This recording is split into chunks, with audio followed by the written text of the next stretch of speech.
It's nearly Easter, folks, and I thought I would get ahead of the game and show you a wonderful recipe that will be able to be added to your repertoire. So, welcome to my kitchen. I am Bee from Tucker, and today's recipe is for those of you that cannot have dairy or any animal products in your diet, but just a reminder that absolutely there are normal versions or normal recipes for hot cross buns available on Cookidoo, and all you have to do is actually search that up in the search bar. So today's recipe is actually called CHRISTY TANIA'S vegan hot cross buns. So you will have to go and search for those on Cookidoo. It is a quite a simple recipe. I'm going to walk you through the first part of it, and then I will explain the other portions of it because it is quite a detailed recipe. As every hot cross bun recipe is, there's a couple of stages, but it's okay. I will walk you through those processes. So first things first is to get yourself some of your baking trays and line that with greaseproof paper. If you wanted to, you could use a silicone mat. Little tip with that is I do find that the base of the hot cross buns are not as crispy as they ordinarily would be when it comes into contact with the paper and the warm tray underneath. So that is a little tip for you. But by all means, if you want to use the silicone liner, go ahead and do that. So first things first is to pour in 240 grams worth of water. It doesn't have to be warm water because you'll see the next stage is we're actually going to increase the temperature. So next ingredient, and I will explain a little bit about that too. So next ingredient is some vegetable oil. I like to use grapeseed oil. You can use olive oil, but I find that it gives off a little bit of a taste. So if you can get something that is neutral, that would be a much better bet for you. So 40 grams worth of vegetable oil. And then the next thing to add in is 40 grams of dried instant yeast. So that's what it looks like. You can buy anything at the shops, a couple of different options. So 40 grams, a great little tip for you.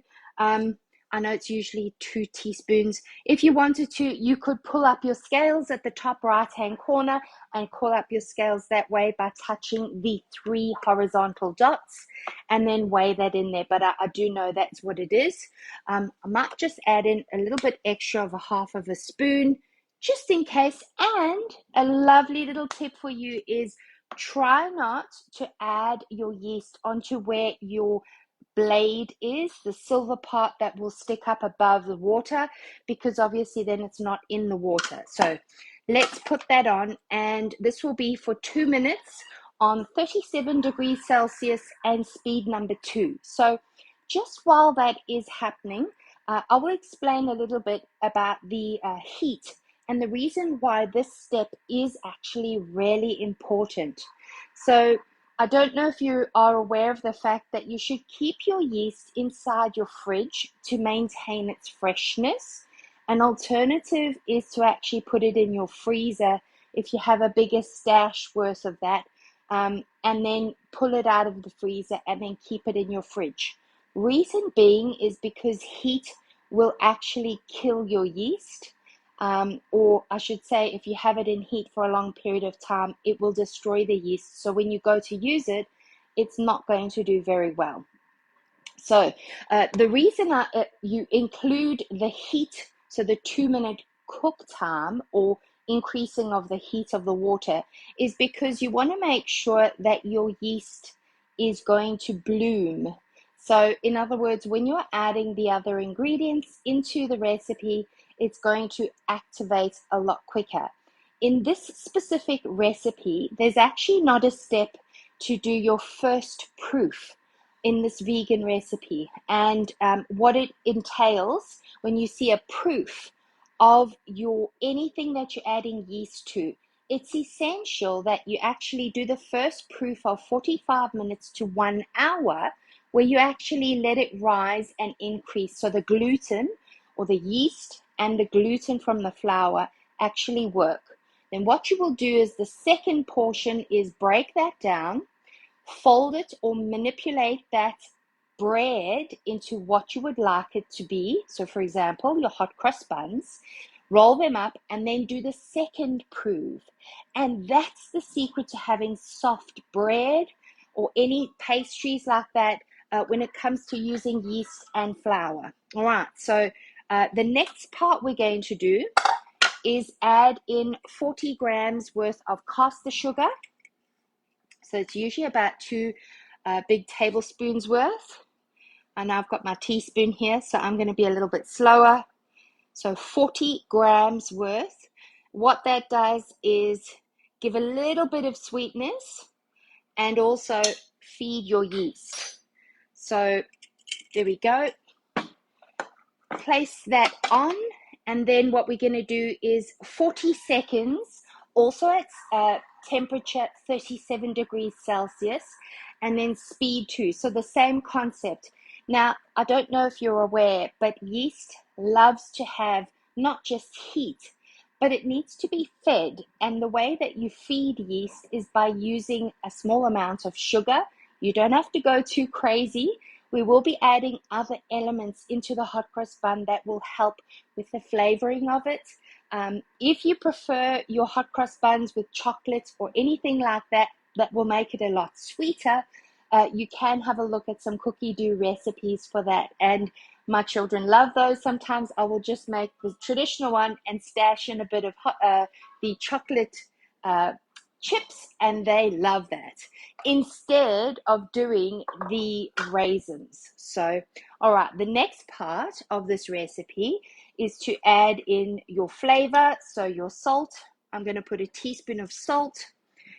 The next ingredient it calls for is, and this is a teaspoon of cinnamon. So I'm going to be generous. And then the next ingredient is 1 teaspoon. And I've gone ahead and grated this because I use whole spices. So this is nutmeg, 1 teaspoon of nutmeg. Then what you'll do is mix this for 40 seconds. There's no temperature that's added in this specific step, but it does whip that up for 2 more minutes. So what we will be doing in the next step is adding in our flour.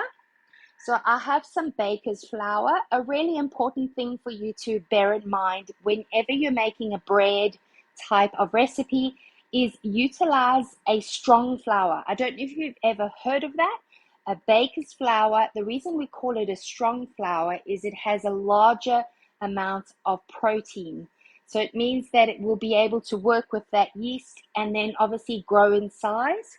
I do find if you use the normal traditional plain flour, it doesn't have enough protein in it, so or gluten, so your rolls or your bread things will be flatter. So a little tip for you there. All right, the next thing to do is weigh in 400 grams of your baking flour or your baker's flour. I have a little bit of spelt flour in there as well, so mine will be a little bit more dense. Then we're going to use the dough function for 4 minutes. So a really good little tidbit of information for you to know is that for every minute that the dough function is used, it's actually equivalent to 10 minutes worth of maneuvering that dough with your hand. So you might say, well, that's 4 minutes worth of work in the machine. You don't have to do anything, but it's actually equivalent to 40 minutes worth of working. So that amazes me. I love that. And I have found that the pizza dough recipe that is available on Cookidoo will actually ask you for a 2-minute processing time with the dough function. And I don't mind it if I am happy to have a thinner crust. But in our family, we love to have the thicker crust that's almost like the deep pan that you would get in a commercial pizzeria. So what I do usually is bump up my time to about 4 minutes, sometimes even 6 minutes. And the benefit of that is working the gluten. So you may have heard bread makers talk about working the gluten or working that protein. And the more you manipulate it, the softer the dough becomes. So that's a little secret. Also, a little tip for you to know that if you wanted to change up the pizza dough recipe that is on Cookidoo, you just touch on the time dial and spin that up to whatever your preference is. I wouldn't go crazy like 10 minutes, but 4 minutes, 6 minutes has worked beautifully for me in the past when I do make my pizza, and you can do exactly the same thing. Now, what the next part of this recipe is about is adding in your flavorants. So half of my family enjoy these. This is raisins. I don't have currants today, so I'm just using my my staple dried apricots. So I've bumped up and rearranged the measurements. Like I say, some of my family love the sweet treats or dried fruit, and the other half of the family, they're not so keen. So I know that I will be having this, so my preference is to have the dried fruit.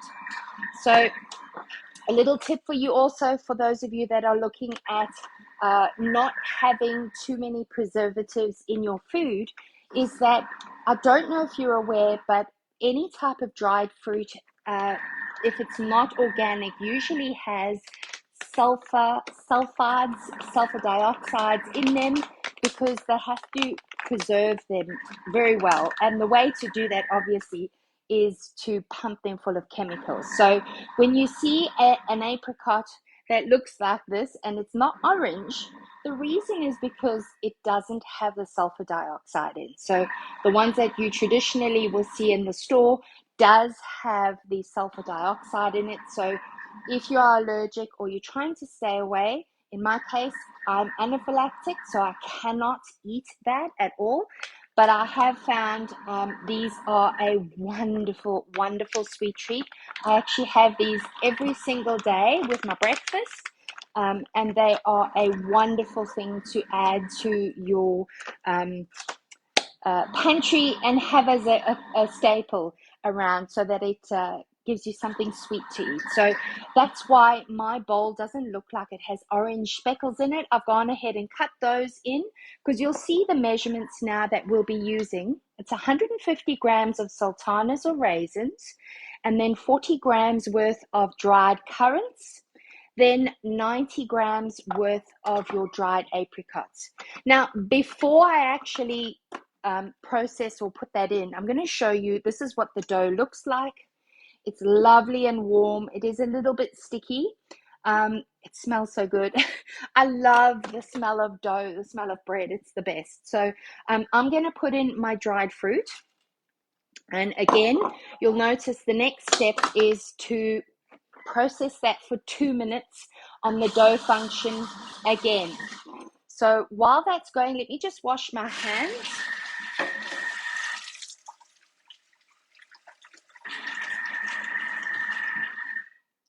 All right. I'm just going to move that back.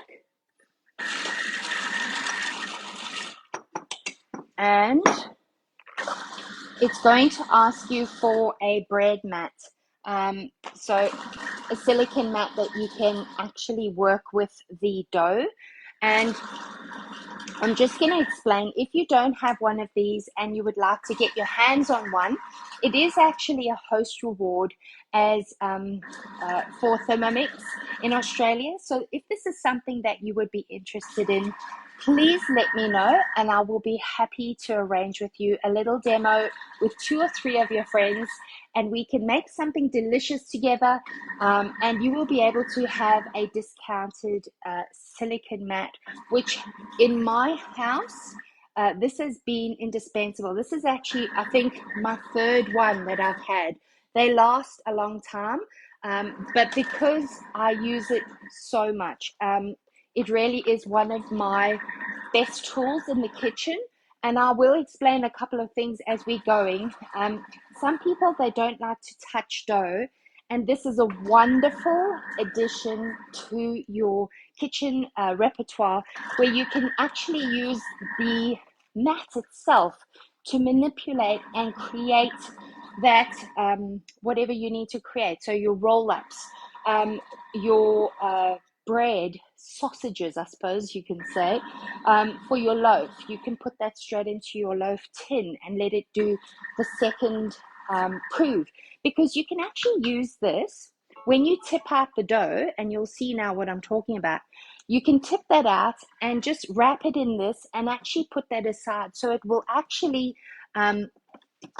sorry, I'm not as strong as I used to be, but what it does is you can put it in here and then make sure that it does the first prove in there, and then manipulate it so that you can shape it into the shape you want. So a lovely, another little tip is where your little flour is, the cog at the bottom. If you just put your finger in there and maneuver that, that should be able to drop your dough out of there. If it's a sticky dough like this one is, I usually will just take my spatula and just put that in there and get out the excess. So you can do that if you're brave enough to put your fingers in there. I'm not too brave always to go and get the goodies in there. I like to go at the back portion of the blades so that I don't get my fingers nicked, because it's not too good if you do that. All right, and then what it basically says on the Cookidoo recipe is transfer it onto your silicone mat or your work surface, and then spray it, or roll it, I should say, into a log. So this was where I was talking about. Let me just wipe my hands. This is where you can utilize the mat to shape it into what you want. So you can see what the dough looks like there. I'm going to create that log, because in the next screen it says divide your mixture into 16 portions. So I will show you what I usually do. All right. It's gone off before I can get it there. All right, just use your spatula and then you divide that. It does say, if you want to be specific, it's approximately 80 grams worth. So what you want to do, for myself, I'm not too worried about being specific. I usually will eyeball things. It's okay if there's some differences. And then what I do is just move that across, and you create then your portions out of that, or whatever you prefer. You might want to make bigger ones. So I'm actually going to just do this. I'll just do 4. So 4 of each is 12. So 4, 8, 12. Actually, it is 16. My goodness me, my math's terrible today. All right, so all you want to do then is portion that off, and then it says prepare them on your mat. So remember, not mat, sorry, your baking tray. So what you want to do is, all right, I like to just make sure, if possible, that the fruit goes in, because I do find sometimes it will get burnt. And then what you want to do is just put it on your mat and create a little roll. There we go, just like that, your little ball. And then you want to just make sure that you're going to do this whole tray. Now, while I am doing this, I'm going to walk you through the rest of it, because obviously I won't be able to show you everything on this specific clip. It will just be far too long. So I'll explain to you what you need to do. The next part is I will use the silicone mat to cover this baking tray. It does say on there to leave that for approximately 30 to 40 minutes so that it will double in size. And then what you want to do is actually clean your bowl, your mixing bowl, and you want to make sure that you will be able to prepare the piping portion of your recipe. So I'm going to make mine pretty together. It says do 2 baking trays, but I'm going to just try and put it together in one tray. We'll see how it turns out. I know I'm pushing the limits here, but anyway, so the piping portion of the recipe, I'm just going to head on over to the recipe and I'll walk you through that, which is, okay, so once that 30 to 40 minutes has been done, what you want to do is put your oven on 180 degrees Celsius and then start the portion with the piping, which is 70 grams worth of your plain flour, 1 pinch of salt, 1.5 teaspoons of vegetable oil, and 60 grams of water. So that will be put in your clean bowl and processed for 30 seconds on speed 4. What you'll do then, if you want to, you can use a Ziploc bag and put it in like that, zip it up, and then just cut a small little portion at the bottom so that you can obviously be able to pipe it on over your hot cross buns, so that once they have become puffy, so you have to make sure that you've done that part of it. That's essential. So once you've done the piping over that, what you want to do is then bake that for 15 to 20 minutes on 180 degrees Celsius, and then you want to add on the syrup after that. So you'll have to do the same process of cleaning and drying your bowl.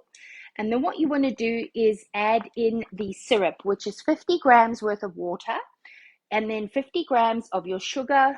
And then what you'll do is mix that up. That will be melted for 2 minutes on 100 degrees, speed number 4. And then you're going to use your pastry brush and brush it with that mixture so that it looks lovely and glossy. So that, I know some people will say, that's a little bit too much, B. And I have done that a few times because my family love hot cross buns, and I will make them obviously in the lead up to Easter, and even sometimes during the year if we want to. And I just leave out that part because they get eaten so quickly. It's not even worth my time. But that's basically it. I just want to check the bottom portion. Yep, it just says cool that for 5 more minutes. And then what you'll do obviously is serve those lovely and warm if you want to with some vegan butter. Otherwise, if you are not vegan and you just have your normal butter that you have, cow version, that is how you enjoy your hot cross buns. So let me know in the comment section below what you guys enjoy in your family for your hot cross buns. Maybe you enjoy choc chip, apricot, or just raisins, or maybe even plain. I would love to know. So please let me be included in that chat. I'd love to know what you guys do for your hot cross buns when it comes to Easter. If you haven't tried this recipe or any other hot cross bun recipe and you love some help, please get hold of me. I'd love to be able to walk you through the recipe. And if you have any questions about a Thermomix, please feel free to contact me. I am B from Thermi Tucker and look forward to seeing you again. Take care.